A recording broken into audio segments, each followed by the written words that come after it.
Yen ing tawang ana lintang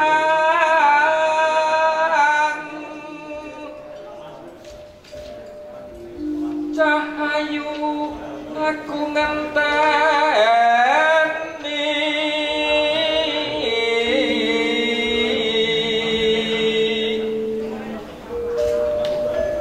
marang mega ing koso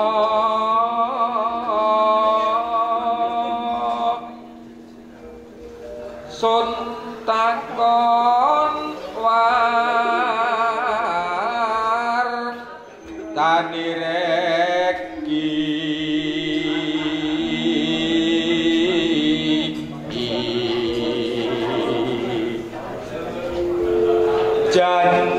janji aku eling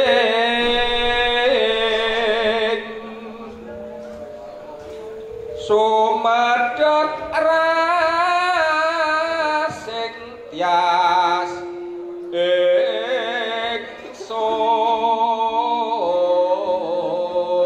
ingsun nemas ingsun prasopo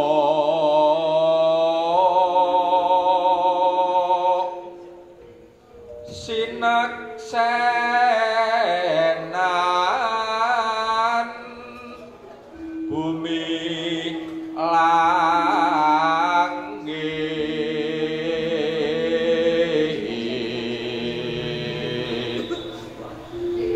tangi sing tias ngenteni padang rembulan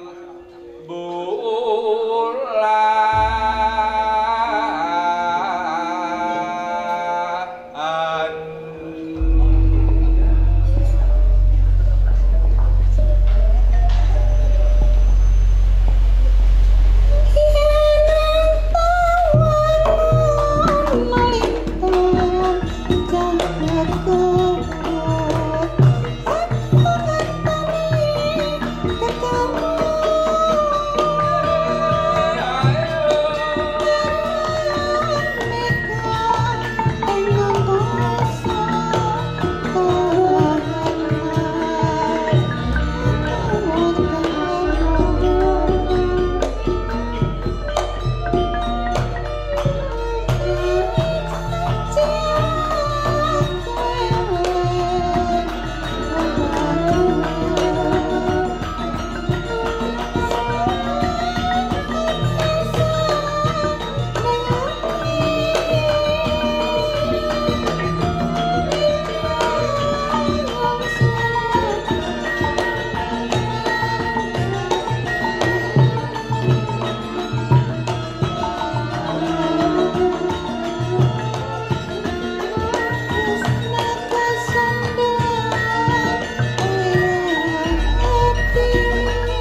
Selamat malam, salam sejahtera untuk kita semuanya. Om Swastiastu, Namo Buddhaya, salam kebajikan. Sebelumnya kami ucapkan selamat datang Bapak Ibu semuanya di Bangsal Rumah Dinas Bupati Bantul dalam acara Malam Tirakatan menyambut Hari Ulang Tahun Kemerdekaan Republik Indonesia yang ke-79 tahun 2024. Yang terhormat Bapak Bupati Bantul, Bapak Abdul Halim Muslih, Bapak-bapak anggota Forkombinda Kabupaten Bantul atau yang mewakili, Ibu Asisten Perekonomian dan Pembangunan Kabupaten Bantul, Bapak Kepala OPD di lingkungan pemerintah Kabupaten Bantul atau yang mewakili, Bapak Ibu dari instansi vertikal, BUMD, dan hadirin semuanya yang berbahagia pada kesempatan malam hari ini. Alhamdulillah, puji syukur, marilah kita senantiasa panjatkan puji syukur kehadirat Allah Subhanahu wa Ta'ala, karena pada kesempatan malam hari ini kita telah dikaruniai rahmat, taufik, serta hidayahnya untuk kita semua sehingga dapat berkumpul di tempat ini dalam keadaan sehat walafiat. Bapak Ibu hadirin yang berbahagia, untuk mempertebal rasa cinta terhadap tanah air Negara Kesatuan Republik Indonesia, marilah kita bersama-sama menyanyikan lagu kebangsaan Indonesia Raya. Hadirin dimohon berdiri.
duduk kembali.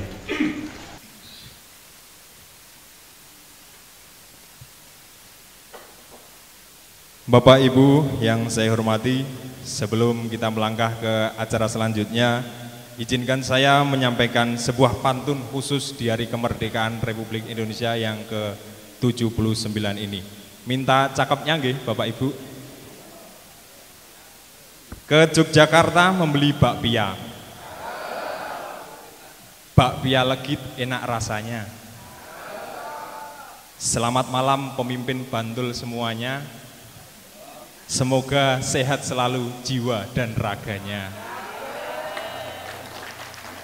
Amin Allahumma. Baik Bapak Ibu yang saya hormati, acara selanjutnya yaitu sambutan Bupati Bantul kepada Bapak Abdul Halim Muslih, disilakan.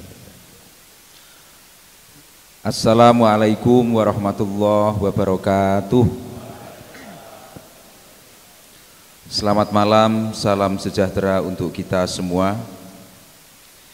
Yang kami hormati narasumber kita, Bapak Dr. Haji Hamim Zarkasi Putro, MSI, dosen FE3 UIN Sunan Kalijaga, Yogyakarta.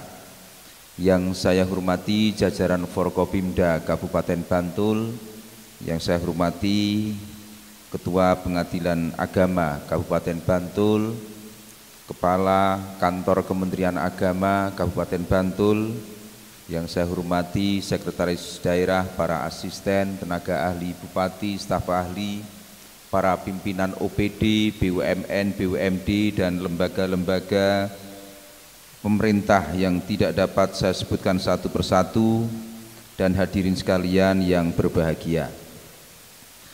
Pada malam hari ini warga Bantul merayakan kemerdekaan Republik Indonesia yang ke-79. Di setiap kampung, dusun, warga kita sedang bersukacita, bergembira. Mereka melakukan kegembiraan ini, merefleksikan rasa gembiranya dengan berbagai macam cara, diantaranya adalah lomba-lomba. Ada lomba tarik tambang, ada lomba gendong istrinya masing-masing, dan lomba-lomba yang lain yang itu merefleksikan sebuah rasa kegembiraan dan kebahagiaan atas anugerah Tuhan yang tidak ternilai harganya, yaitu kemerdekaan. Dan baru saja tadi saya bersama Pak Sekda dan tim dari Kabupaten Bantul mengikuti, menyaksikan kegembiraan warga Bantul yang ada di Padukuhan Plumbon, Kapanewon, Banguntapan, dengan acara tirakatan yang sangat meriah. Semuanya ini merupakan wujud bahwa rakyat Indonesia, warga Indonesia ini memiliki jiwa nasionalisme yang kuat, dengan cerminan atau refleksi yang beragam, yang itu menunjukkan kesiapan mereka untuk mempertahankan kemerdekaan ini dan mengisi kemerdekaan ini dengan pembangunan yang tiada pernah berhenti. Sejalan dengan itu, kita sebagai aparatur negara yang mendapatkan amanah dari negara untuk mengelola jalannya pemerintahan, memberikan pelayanan publik, ini pada malam hari ini kita harus mencharging energi kita, spirit kita, agar Bantul ke depan ini semakin menunjukkan kemajuan-kemajuan yang berarti. Tidak boleh mandek, tidak boleh stagnan.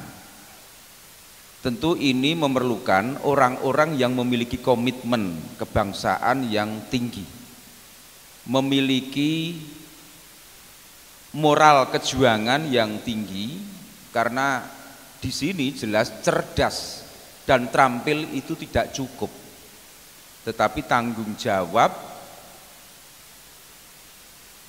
melanjutkan perjuangan bangsa ini dengan apa yang kita miliki, dengan apa yang menjadi amanah kita masing-masing sesuai dengan bidang ketugasan kita masing-masing. Kita mesti ingat dan sesekali membayangkan apa sih tujuan kakek nenek kita, para leluhur kita mengorbankan nyawanya, mengorbankan semua yang dimiliki, bertempur habis-habisan melawan penjajah, terutama Belanda, Jepang, Inggris. Ya. Itu pastilah bisa kita pastikan mereka melakukan itu karena ingin melindungi anak cucunya. Pasti ini bisa kita pastikan. Mengapa mereka mengusir penjajah yang menindas, yang menginjak-injak bukan hanya harkat dan martabat kemanusiaan kita, tetapi bahkan harga diri kita, nyawa kita. Tetapi para leluhur kita berani melakukan itu dengan segala biaya yang mereka bayar. Maka tentu ada sebabnya. Salah satu sebab yang paling nyata dan bisa kita yakini adalah mereka ingin melindungi anak cucunya. Mereka tidak tega melihat anak cucunya itu sengsara. Siapa anak cucunya? Ya kita yang hadir di sini ini, anak cucu yang mereka cintai, yang mereka sayangi, dan kita bisa menghirup kemerdekaan ini dengan sebebas-bebasnya. Saudara-saudara sekalian, tentu juga pengorbanan mereka ini menyimpan mandat, menyimpan amanah yang tidak sepele, yang disematkan kepada kita semuanya, terutama para aparatur negara ini, yaitu melanjutkan pembangunan untuk mencapai cita-cita luhur bangsa, negara yang merdeka, berdaulat, adil dan makmur. Maka pada malam tirakatan ini perlu kiranya kita merefleksikan ya sikap konsisten, konsekuen yang berkelanjutan untuk membangun Bantul yang kita cintai ini menuju Bantul yang lebih maju, masyarakatnya sejahtera, tidak ada kemiskinan, tidak ada stunting, lingkungan yang bersih, toleransi yang tinggi. Itu adalah sub-sub dari cita-cita yang diamanatkan baik secara langsung maupun tidak langsung oleh para pejuang yang telah mengorbankan dirinya. Kiranya itu yang perlu saya sampaikan.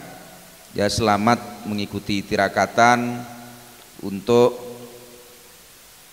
merenungi makna proklamasi kemerdekaan Indonesia yang ke-79 ini. Mudah-mudahan Bantul ke depan ini lebih baik, lebih maju dan mensejahterakan rakyatnya.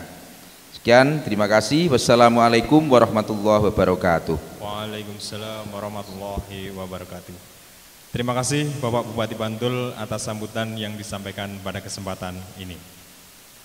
Bapak Ibu yang berbahagia, acara selanjutnya yaitu hikmah kemerdekaan yang akan disampaikan oleh narasumber kita, yaitu Bapak Dr. Haji Hamim Zarkasih Putra MSI. Untuk itu kepada Bapak Hamim disilakan. Matur nuwun. Assalamualaikum warahmatullahi wabarakatuh. Salam sejahtera untuk kita sekalian. Pak Bupati yang kami hormati, Bapak-bapak, Ibu-ibu sekalian, kemarin ketika ada acara formal kemudian ada yang pantun diprotes Pak Bupati. Kudune nek Bantul ki nganggo parian niku. Nek pantun jare wong anu Sumatera. Esuk ngikir sore ngikir, kikire bocah Bantulan. Esuk mikir sore mikir, gawe lomba kamardikan. Dan seterusnya. Jadi niki mengkengetan wono gawe parian. Nah, Bapak-bapak, Ibu-ibu sekalian, pertanyaan saya yang pertama, kita merdeka tanggal berapa, Bu? Dan 17 napa 16? Itu Caca TK sing nyanyi 16 Agustus tahun 45, esoknya hari kemerdekaan kita gitu. Yang saya tanyakan kalau kalender Hijriah tanggal berapa? Tanggal Ramadan leres, terus tanggalnya 17 niku Pak Zainuddin MZ ngawur niku Pak Bupati. Dulu pengajiannya Pak Zainuddin kan 17 Agustus, 17 Rekangat, 17 Ramadan niku keliru Pak. Ingkang leres tanggal 9 Ramadan 1364. Nek mboten keliru niku Ahad Legi napa nggih? Jumat Legi, Jumat Legi.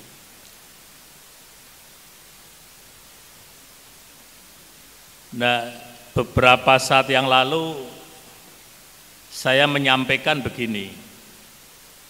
Itu kan Soekarno Hatta diculik dibawa ke Rengas Dengklok. Tapi dulu Pak Bupati kalau ingat lawaknya Kapambrus itu apa? Dono Kasino. Warkop. Itu kan pertanyaannya nanas apa yang terkenal dalam sejarah? Katanya nanas Dengklok. Gitu. Terus piring apa yang paling banyak rame? Piringatan 17 Agustus kata. Aku kemudian modele warung kopi Pambrus niku. Kodam mana yang tertua? Kodam dan Hawa kata. Nanti kumeng waton Suloyo gitu. Jadi ketika malam tanggal 9 Ramadan, Soekarno Hatta diculik dibawa ke Rengas Dengklok. Saya kemarin nantang kepada para mahasiswa Pak Bupati, kalau misalnya mau nggak bikin skripsi, tesis, disertasi yang mengungkap tentang proklamasi tapi human interest-nya ini. Jadi misalnya pertanyaan itu ketika Soekarno Hatta diculik ke Rengas Dengklok, Soekarno diculik ke Rengas Dengklok, itu tarweh apa enggak? Ternyata belum ada yang jawab Pak. Syukur ditambah 11 nopo 13 gitu. Nah setelah itu kemudian Jumat pagi jam 10 proklamasi, detik-detik proklamasi, jam setengah 12 atau jam 12 Jumatan. Soekarno Jumatan apa enggak? Terus khotibnya siapa? Temanya tentang proklamasi apa enggak? Ketika ini saya sampaikan pas saya ngisi sawalan Persatuan Purnawirawan TNI Angkatan Darat, beliau komentarnya, kalau yang malam tanggal 9 Ramadan itu memang enggak tarweh, karena kondisinya enggak kan doyak-oyak gitu ya, jadi kondisinya enggak tenang, jadi enggak tarweh katanya. Oh ya sudah, tapi kalau yang Jumatan belum terlacak gitu. Lah ini sebenarnya kalau dikaji itu menarik gitu. Kalau misalnya ada Kesbangpol mau neliti itu bagus juga tuh, bagaimana itu nanti akan menjadi human interest ya. Terus permasalahan yang kedua yang sering muncul adalah pertanyaan, kita merdeka itu hadiah dari Jepang ataukah perjuangan bangsa Indonesia? Ini selalu menjadi perdebatan karena nyatanya sampai tahun masih di Den Haag belum diakui gitu ya. Ya, jadi memang begini Bapak Ibu sekalian, kalau kita lihat secara schedulingnya dari Jepang ya, ketika Jepang itu mulai terdesak oleh sekutu, kemudian untuk merayu supaya putra Bumi Putra ini mau membantu perjuangan Asia Timur Raya, kemudian memberikan janji-janji politik yang dalam bentuk pertama didirikannya Dikoretsu Zumbi Tiosokai, BPUPKI, yang pada waktu itu Jenderal Terauchi memang menawarkan, memberikan janji Indonesia nanti merdeka pada tanggal 24 Agustus 1945. Dan skedulnya itu sudah step by stepnya itu sudah jelas gitu. Cuman ketika tanggal 14 Agustus itu karena ada pengeboman terhadap Nagasaki dan Hiroshima. Nah waktu itu saya kira informasi belum secanggih sekarang. Kalau sekarang kan Pak Bupati tinggal nelpon temannya yang di Tokyo. Betul boh, sudah menyerah Jepang. Kan gampang lewat HP. Dulu nggak bisa. Dulu kita punya radio satu aja antenanya sampai di pucuk gelugu kayak Pak gitu. Saya dulu kalau ndelok ketoprak nganggo tuku aki mikul barang itu ya, terus ada bakul kacang barang itu ndelok ketoprak Jogja. Kalau ingat ketoprak Jogja dulu ingat waktu ya namanya ketoprak beling gitu ya. Pertanyaannya itu sebenarnya orang Jawa, tipe aslinya orang Jawa itu pemaaf apa pendendam? Kalau secara sosiologis orang Jawa ini pendendam apa pemaaf? Pemaaf nggih. Tapi kalau dilihat dari relief candi itu pendendam. Ada mahasiswa dari Korea nulis S3 di Jepang, di UGM itu neliti begini. Ketika awal reformasi itu kenapa kok ada tradisi obong itu? Apa-apa sedikit bakar itu. Apa karena pengaruh lagu Anoman obong itu. Jadi tradisi tumpes kelor itu ada memang. Ya. Jurji jorbeh tiji tibeh. Itu ketika ketoprak beling kan cerita tentang keris Empu Gandring. Ketika Anusapati itu kan sudah aku mati ora apa-apa ning kok keris iki bakal mateni kowe petung turunan. Katanya kok terus ngecok ke amplop ngejak damai. Gimana kalau 3 turunan saja gitu. Itu kan kaduhan gitu, jadi ketoprak beling ora apa-apa gitu, jadi 70-an terus disuap njaluk telungan bareng ora apa-apa, itu namanya ketoprak beling. Nah jadi kembali kepada persoalan tadi Pak, memang kalau step by step itu memang sudah sesuai dengan rencana, tapi ketika Jepang menyerah itu muncullah perbedaan pandangan antara kalangan tua dengan kalangan muda. Yang tua itu ya ada Soekarno, ada apa, terus yang muda Soekarni Bu. Tapi Soekarni ini cowok loh, jangan dikira wedok loh ya. Jadi Soekarni waktu itu tapi cowok juga, tapi muda. Mereka mengatakan karena Jepang sudah menyerah, sementara sekutu atau Belanda belum datang ke Indonesia, di Indonesia terjadi yang namanya vacuum of power, ada kekosongan kekuasaan. Bagaimana cara? Ya mesti kudu direbut gitu. Kalau nggak direbut nggak akan berhasil. Gitu. Nah, akhirnya betul lah itu akhirnya diculik ke Rengas Dengklok itu. Kemudian dibuatlah teks proklamasi itu. Nah, cuma memang yang menjadi persoalan nanti masih banyak lah ya kajian-kajian yang perlu kita perdalam dalam masalah. Tapi intinya begini. Intinya bahwa kita merasa karena janjinya adalah 24 Agustus sehingga ketika kita tanggal 17 Agustus kita merdeka, itu artinya kita dengan perjuangan, dan kalau dalam pembukaan Undang-Undang Dasar 45 kita mengakui atas berkat rahmat Allah yang Maha Kuasa. Itu dulu dokumen aslinya Pak, itu sebenarnya atas berkat rahmat Tuhan sebenarnya aslinya. Nah dulu ketika Pak Murdiono jadi Menseknek ya. Orang sering mengatakan Menseknek yang paling banyak E-nya daripada ngomongnya. Menurut Bapak Presiden petunjuk kan gitu, banyak E-nya daripada ngomongnya itu. Itu Pak Murdiono Pak. Ketika ditanya itu siapa? Tangan siapa yang merubah Tuhan menjadi Allah itu? Nah kalau Pak Mudiono mengatakan itu tangan Tuhan. Tapi kalau kita kaji, mungkin pada waktu itu yang jadi sekretaris Komite Nasional Indonesia Pusat, itu KNIP, itu Mr. Kasman Singotemejo. Tapi nggak boleh di Inggriskan loh ya, Mr. Kasman Lion on the Table, gitu raiso. Jadi nama orang ya sudah Singotemejo ya itu gitu.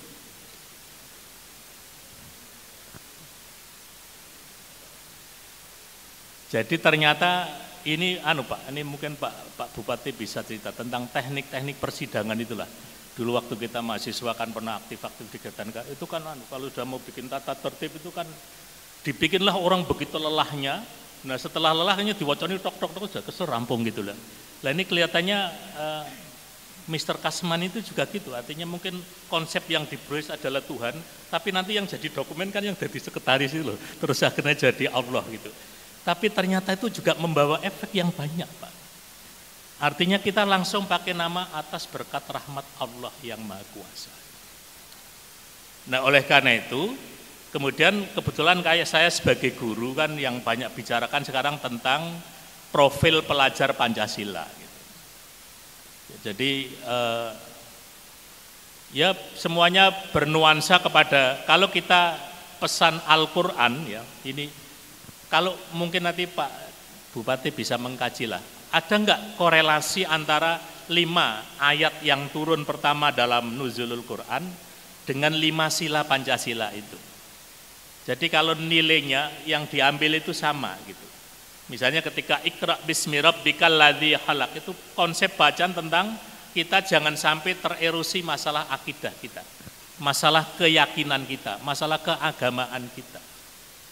Makanya sekarang sedang ramai masalah yang berkaitan dengan pasukan paskibraka itu. Ketika dilarang pakai hijab itu ya. Kebetulan ketua BPIP-nya kebetulan ya teman saya di UIN juga gitu. Dan temannya Pak Bupati juga. Nah, ini ya tapi kita ini memang biasa ngeles gitu.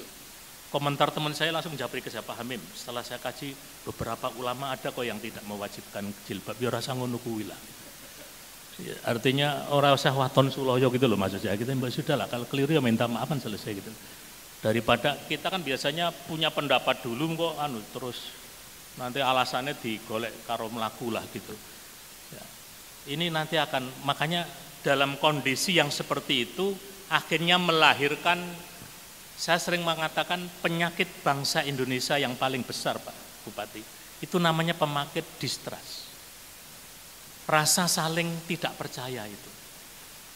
Dan rasa distrust itu dari institusi yang paling kecil namanya keluarga, sampai institusi yang namanya state negara itu. Masa ada ibu-ibu, napa Bu? Pokoknya bapakmu kondo, pokoknya aja kok percaya. Bapakmu itu bosan, ngerti ra gitu. Aku mbiyen ora didobosi, ora-orane nek dadi bojone lah, malah dadi sandra gitu. Terus data ditambah barang gitu. Nek ora wis kadung metu buntute telu aku trimo bubar kok. Wong wedok nek mangkel sithik mesti trimo bubar. Untung dalam agama Islam itu yang menang menceraikan suami. Nek wong wedok menang menceraikan gampang bubar, Pak. Mangkel sithik bubar wae, Pak. Bubar wae gitu jadi wong wedok nek bubar langsung merdeka, Pak. Wong lanang kan le mikir bocah le sekolah kepiye, dadi wong wedok langsung merdeka. Kayak wiyogone protes gitu. Tapi sing lanang ya ora kalah set gitu. Le, napa Pak? Iki mau bapak karo ibumu bar padu to. Sing bener bapak apa ibu? Oh, sing bener bapak. Nyoh 20.000 nyoh. Wah, iki ya padha wae kok gitu.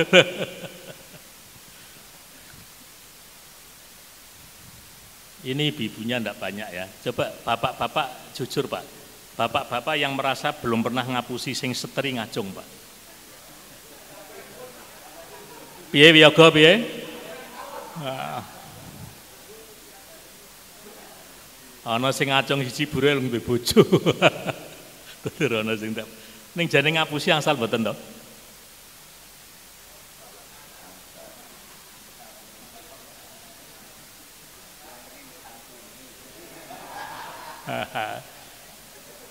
Kingko wiyaga sik lanang-lanang nek entuk amplop dikeke sing wedok kabeh mboten.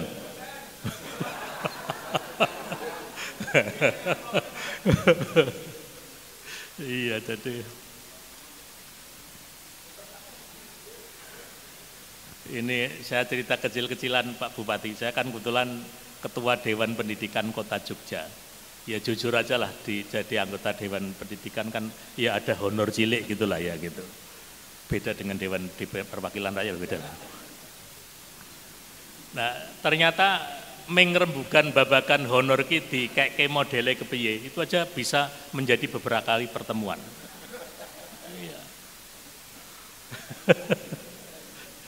Pertahanan yang pertama kan apa itu kan ya cilik makanya nek apa piye diplongkesan ben setahun ben ketok rada medunduk apa ya per bulan dicerit-cerit gitu ya. Nek sing nom-nom itu kono engko setahun sekalian ben ro iso ditanjakke. Ini nek sing wong tua-tua sing do pensiunan. Ayo sithik-sithik sebulan ketok kita rada semangat gitu. Ini permasalahan yang pertama. Terus permasalahan yang kedua, iku engko le entuk honor kuwi langsung dicungkik cash apa ditransfer. Sing nom-nom ditransfer saja. Sing tua-tua, oh saja kuwi duit lanang lho.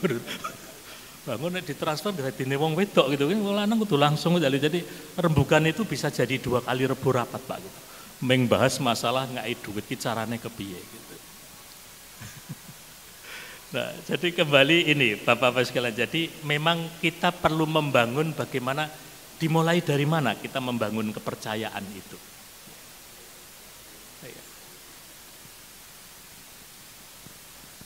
Nah, ini kalau babagan duit ini kemarin ada di WA kan ramai itu katanya pensiunan kok dilawan gitu ya. Ada pensiunan datang ke bank mau ambil uang 100.000 Pak Bupati. Kemudian sama tellernya, Pak nek njupuk duit 100.000 kira untuk cash di sini harus di ATM gitu. Lah nek njupuk nek kene paling apese piro Mbak? Paling sedikit 5 juta Pak. Oh nek ngono aku njupuk 10 juta. Katanya ambil 10 juta, begitu dapat ditarik siji atusane disa sing 900 dibalik ke tabung meneh gitu. Mburine iki do kemekelen to. Lha ngono pensiunan kok dilawan. Nah, jadi kembali kepada konsep tentang Tuhan ini ya.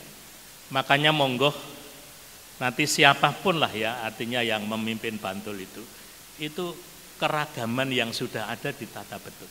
Dilanjutkan lah ya, artinya bagaimanapun kita sangat berharap supaya keharmonisan dalam kehidupan bermasyarakat itu perlu dilanjutkan. Nah terus yang kedua, khalaqal insana diciptakan dari al-alaq. Kalau kita menyadari bahwa kita diciptakan oleh Tuhan, maka manusia jangan sampai tererosi masalah kemanusiaan yang adil dan beradab ini. Ya, jadi bapak-bapak, ibu-ibu sekalian, memang kita menyadari bahwa itu kalau hadis sahih riwayat Roma Irama, gitu ya.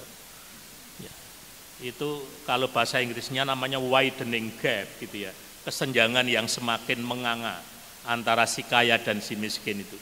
Yang kaya makin kaya, yang miskin makin miskin, itu memang ada realitas sosial ada di masyarakat kita. Nah termasuk juga pelanggaran hak asasi ini ya, termasuk juga saya kira komitmen bangsa Indonesia untuk membantu Palestina, itu juga bentuk komitmen kita berbangsa dan bernegara, yang mana di dalam pembukaan Undang-Undang Dasar kita tidak setuju penjajahan di atas dunia karena tidak sesuai dengan peri kemanusiaan dan peri keadilan itu. Nah kemudian kalau kita evaluasi, kalau perintah untuk mengangkat bahwa Allah itu maha tinggi, artinya kita jangan sampai tererosi masalah kebersamaan kita, masalah persatuan kita.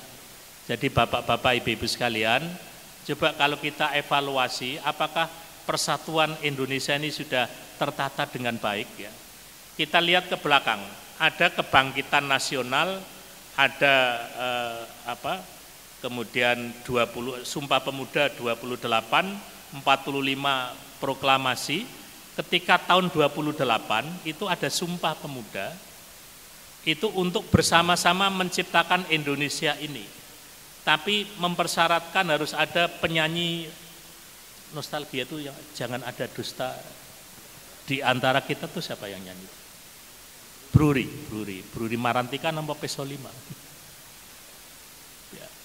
Jangan ada dusta di antara kita. Jadi kenapa sekarang misalnya daerah-daerah itu banyak yang ingin separatisme dan sebagainya. Mungkin kontrak awal itu ada pengingkaran gitu. Bahwa kita harus, ada pakar sosiologi namanya dari Perancis itu yang dia mengatakan bahwa kita membangun keluarga dengan kita membangun negara itu permasalahannya sama gitu. Sama-sama apa? Harus membangun kejujuran itu tadi. Ya, jadi bapak-bapak, ibu-ibu sekalian, orang menikah itu sama dengan kita memberikan negara itu apa? Mungkin sama-sama merasa susah pada susah-susah yang sama, podolir koso bareng nalikonom barengan akhirnya mantenan. Oleh kuliah rampung-rampung gitu ya. Ketemu dosen wedi bareng akhirnya begitu rampung yuk pas mantenan ayo gitu. Ada teman saya iya calon manten lanang ki ngunggoni wong tuane nang opname ning rumah sakit, sing cah wedoke juga ya bareng ngenteni bareng wong tuane do mari anake do mantenan dhewe-dhewe gitu. Itu artinya apa? Penderitaan masa lalu menjadikan kita bersama. Atau mungkin kebahagiaan masa lalu ya mungkin sama-sama jadi paskibraka tadi gitu ya. Jadi paskibraka hebat apa gitu dapat fasilitas akhirnya menikah bersama-sama. Indonesia juga gitu. Kita pernah punya masa lalu yang sedih, pernah dijajah apa gitu ya. Tapi juga pernah punya kerajaan-kerajaan. Tapi juga ada yang menyindir Pak Bupati yo kadane yo menurut saya enggak bagus lah. Dulu ada kerajaan Majapahit, sekarang kerajaan masa pahit katanya gitu, ya rasa ngono kuwi lah. Masa ada kerajaan masa pahit gitu. Iya, saya kebetulan ngajar di STE KPN itu kan ada tehnya itu ditulis teh pahit gitu. Terus tak protes, Mas, mbok ojo pahit namanya urip wis pahit kok njatah teh melu pahit kabeh lho yo kepiye gitu. Kalau sekarang namanya teh tawar, akhirnya setelah saya usul nanti tehnya ditulis teh tawar saja, nggak usah ditulis teh pahit gitu. Urip wis kadung pahit rasa ditambah-tambah sak teh bareng melu pahit barang itu. Akhirnya kemarin saya teliti lagi sudah teh tawar, Pak. Nah, jadi ini persoalan yang berkaitan dengan konflik-konflik vertikal maupun horizontal itu menjadi tantangan kita bersama. Karena mungkin ada kedustaan di antara kita, ada ketidakterbukaan dan sebagainya gitu. Nah, kemudian yang mungkin nilai yang keempat itu yang namanya demokrasi ya, keadilan kerakyatan yang dipimpin oleh Majelis Dewan Perwakilan itu kan sebenarnya berkaitan dengan begini Bapak Ibu sekalian. Jangankan hidup bernegara, satu rumah saja kita harus mulai ada musyawarah, ada mufakat dan sebagainya. Hanya persoalannya ini kendala, ada pakar yang mengatakan begini, Smelson mengatakan ada 4 bentuk konflik gitu. Tapi di Indonesia itu 4-4-nya tuh ada semua gitu. Ya kalau yang pertama konflik yang tidak disengaja, misalnya kalau ya yang enteng-enteng aja lah, misalnya ada suami istri sing wedok ora iso turu nek ana lampu, sing lanang nek ora ana lampu ora iso turu gitu ya. Ini kan konflik yang bisa penyelesaiannya gampang lah gitu. Sing wedok turu sik bar kuwi agek ngurupi lampu misalnya gitu kan selesai masalah gitu. Ya. Terus yang kedua yang namanya rule of the game konflik gitu. Konflik aturan main gitu. Kedua policy konflik kebijakan. Negara-negara maju itu namanya pilkada, namanya pilpres itu hanya sampai kepada konflik kebijakan itu. Jadi kalau Republik sama Demokrat itu ya stylenya aja lah. Kalau partai ini mengedepankan HAM, tapi yang ini mengedepankan pertumbuhan, tapi itu aja ciri khasnya. Tapi sudah jelas aturan mainnya gitu. Tapi kalau di tempat kita, di negara kita, di samping konflik tentang tadi policy konflik, ada juga rule of the game konflik gitu. Nek nganggo cara kaya iki kalah, nganggo cara liyane sing penting menang gitu. Itu namanya rule of the game konflik itu. nek nganggo pilihan ngene kalah caranya wis nganggo pilihan apalagi itu kita melihat itu lelah ngurusi rule of the game konflik itu. Dan konflik yang paling tinggi adalah values konflik. Jadi Indonesia ke depan itu memang masih menjadi pertanyaan gitu. Wajah Indonesia juga apa toh gitu. Jadi kalau orang mengatakan Indonesia itu kan tadi hanya kesamaan ingin masa depan yang sama. Sementara secara antropologis itu enggak sama. Tapi kalau negara seperti Jepang, Thailand, Korea itu kan antropologinya jelas gitu. Mungkin kalau Pak Bupati dapat tamu dari Indonesia, dari bangsa Timur itu, mana yang Jepang, mana yang Korea, mana yang China itu bingung Pak. Jelegere iki padha kabeh gitu. Kita katanya baru bisa membedakan bareng cedak itu. Nek ambune rada kaya bawang ki Cina. Ya, nek ambune rada vodkaan barang itu Thailand gitu. Nek ginseng Jepang itu setelah dekat itu mambu keringetnya itu. Tapi kalau lihat wajahnya kan sama semua. Tapi di Indonesia enggak begitu. Di Indonesia ini segala macam. Kemarin saya kebetulan ketemu orang-orang Nigeria. Terus saya minta foto bareng Pak Bupati. Ben ketok rada putih sithik gitu loh gitu.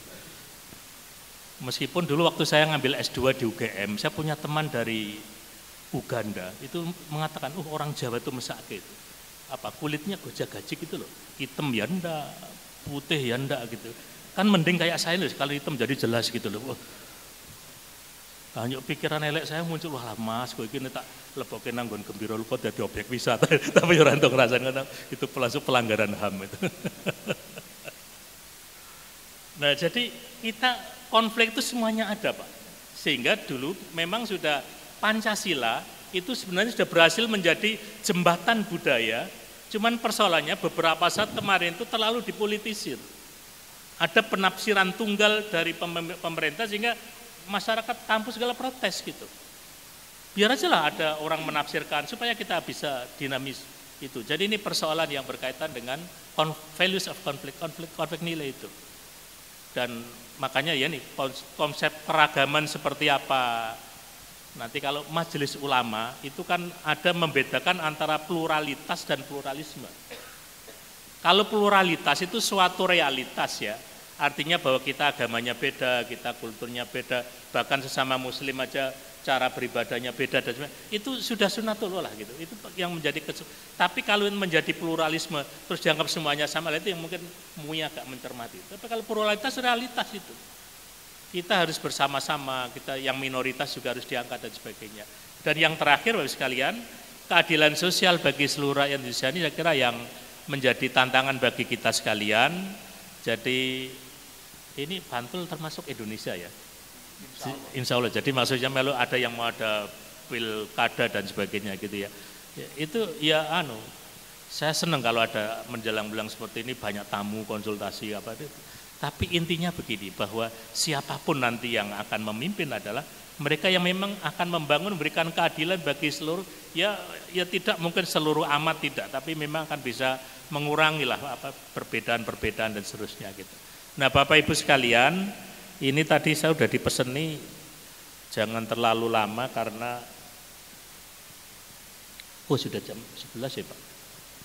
Ya tidak usah terlalu panjang, tapi mungkin kita supaya ada sharing gitu ya, mungkin ada timbal balik dari apa yang saya sampaikan sehingga nanti kita bisa kita diskusikan. Tapi intinya begini Bapak sekalian, bahwa marilah kita di dalam memperingati 79 tahun Indonesia Merdeka, jangan sampai kemudian kita melaksanakan justru melanggar perintah-perintah Tuhan dan sebagainya, yang justru menjadikan kita tidak semakin meningkat kehidupan kita, tapi mari kita semakin mendekatkan diri kepada Allah.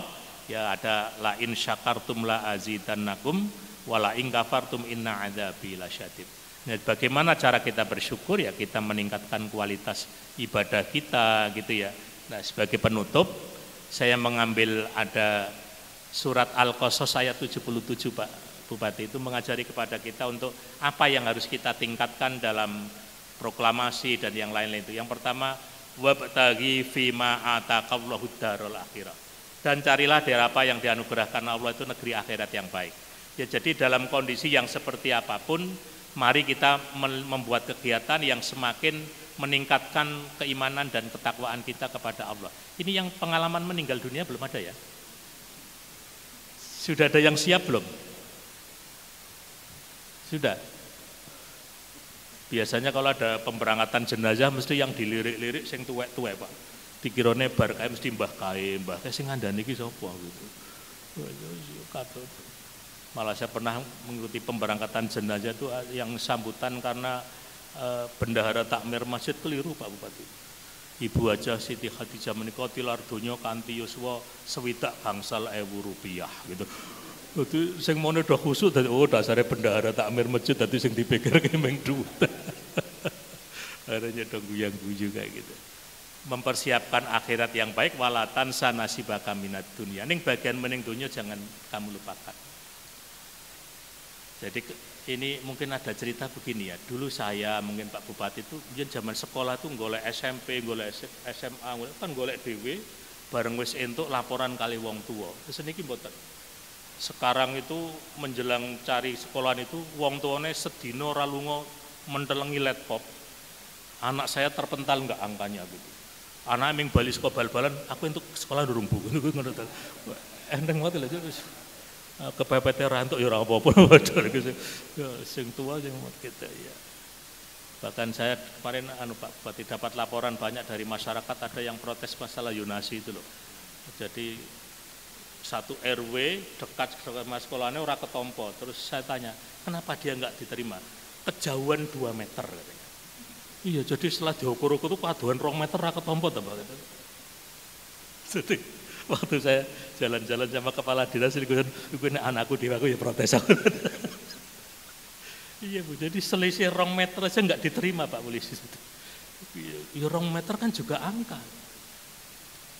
Terus ada juga yang laporan apa nilai ASPD itu selisih 0,01 ya rame Pak. Ming 0,01. Sampean ngemeng dudu anake kadang-kadang. Aku anake mikir tenan gitu. 0,01 nek dipeng ki dadi akeh gitu. Itu jadi rumah jadi. Terus yang ketiga wa aksin kama ahsanallahu ilaik, membuat human relation yang bagus gitu. Jadi itu ada konsep awal dari kecerdasan emosional gitu ya. Daniel Goleman itu kan melakukan penelitian longitudinal itu. Lulusan Harvard University itu yang jadi orang itu waktu sekolah itu pinter apa IQ-nya apa pas-pasan gitu. Itu ternyata seperti lagunya siapa penyanyi dangdut itu sedang-sedang saja gitu. Terlalu tinggi juga tidak, terlalu rendah juga sedang-sedang saja. Tapi dia punya kecerdasan sosial, bisa melakukan komunikasi yang baik. Dan nanti dunia kerja ke depan 7 itu soft skill, yang hard skill hanya 2, kemampuan teknologi tidak. Tapi yang lain bagaimana cara menyelesaikan masalah macam itu semuanya dikembangkan adalah. Nah, human relation ini dijaga, diajarkan supaya dan yang terakhir wala tabil fasada fil ardi, dan janganlah suka membuat kerusakan di muka bumi karena sehingga Allah tidak menyukai orang-orang yang berbuat kerusakan. Jadi memang sekarang ini saya pernah khutbah Idul Fitri di daerah Beru Pak, Kaltim itu. Mereka merasakan betul bagaimana daerahnya yang ditambang itu. Sekarang memang merana betul Pak. Jadi sudah kehidupan itu sudah berat. Jadi kalau sing ngrasake tenanan tanya ya apa tenan. Makanya nih ya monggo lah ini kira-kira itu makanya orang bisa goyang ya sudah. Nanti Pak Bupati bikin program tadi kegiatannya bagaimana aja pada tarik tambang, soalnya tambang sudah diambil orang lain, kita bagian narik tambang. Ya semoga lah itu kan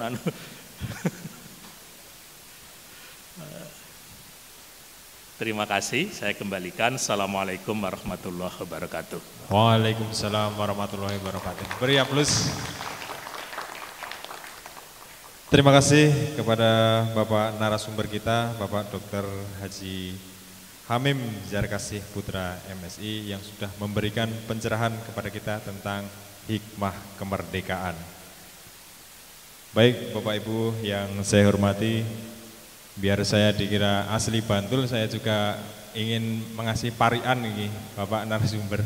Mohon izin, duit sewu gawe jajan.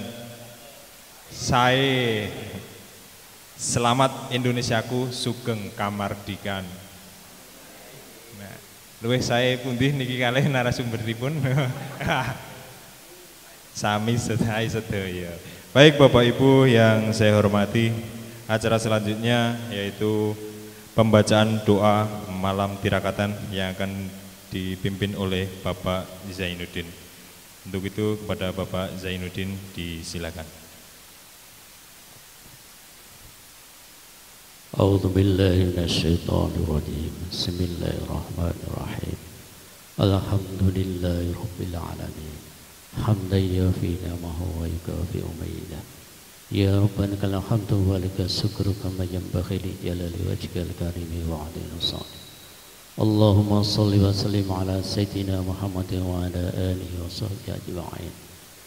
Ya Allah, Tuhan yang Maha Pengasih lagi Maha Penyayang, puji dan syukur dari lubuk hati kami yang mendalam kami panjatkan hanya kehadirat-Mu.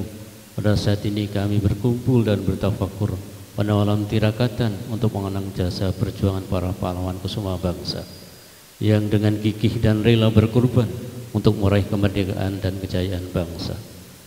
Ya Allah, Tuhan yang Maha Kuasa, kami menyadari sepenuhnya bahwa kemerdekaan yang telah Engkau anugerahkan kepada bangsa kami adalah nikmat yang telah ditebus dengan pengorbanan jiwa dan raga para pahlawan kusuma bangsa. Untuk itu dengan penuh tulus ikhlas kami mohon kehadirat-Mu. Semoga Engkau berkenan mengampuni dosa-dosa para pahlawan bangsa kami, berkenan pula menerima amal bakti mereka sebagai syuhada. Ya Allah, Tuhan yang Maha Pelimpah nikmat, jadikanlah kami sebagai bangsa yang pandai bersyukur dan bangsa yang senantiasa menghargai dan berterima kasih atas jasa para pahlawannya. Semoga kami dapat mewarisi semangat juang para pahlawan dan dapat meneruskan perjuangan mereka untuk mewujudkan cita-cita luhur bangsa kami demi pembangunan bangsa yang berkeadilan di bumi Nusantara baru Indonesia maju. Ya Allah, Tuhan yang Maha Bijaksana, tingkatkanlah kesadaran, tanggung jawab dan disiplin serta kewaspadaan bangsa kami untuk tetap utuh menjaga persatuan dan persatuan. Hindarkanlah pula kami dari berbagai perselisihan, permusuhan, dan serta mudahkanlah kami dalam mengatasi berbagai permasalahan, hambatan, tantangan, dan penggangguan dari mewujudkan stabilitas dan ketahanan nasional. Ya Allah, Tuhan yang Maha Pengampun, ampunilah dosa dan kesalahan kami, dosa orang tua kami, dan dosa para pahlawan kami. Terimalah doa dan permohonan kami. Sesungguhnya Engkau Zat yang Maha mendengar lagi Maha mengetahui. Rabbana atina fid dunya hasanah wa fil akhirati hasanah wa qina adzabannar. Subhana rabbika rabbil izzati amma yasifun. Wassalamu alal mursalin. Walhamdulillahi rabbil alamin. Baik, terima kasih kepada Bapak Zainuddin yang telah memimpin doa pada kesempatan malam hari ini. Semoga Allah Subhanahu wa taala mengabulkan doa kita semuanya. Amin amin ya rabbal alamin. Bapak Ibu yang kami hormati, dengan demikian selesailah sudah acara pada kesempatan malam hari ini. Atas nama panitia penyelenggara mengucapkan terima kasih yang sebesar-besarnya atas kehadiran Bapak, Ibu, dan tamu undangan. Sekian dari kami, selamat malam dan Assalamualaikum warahmatullahi wabarakatuh.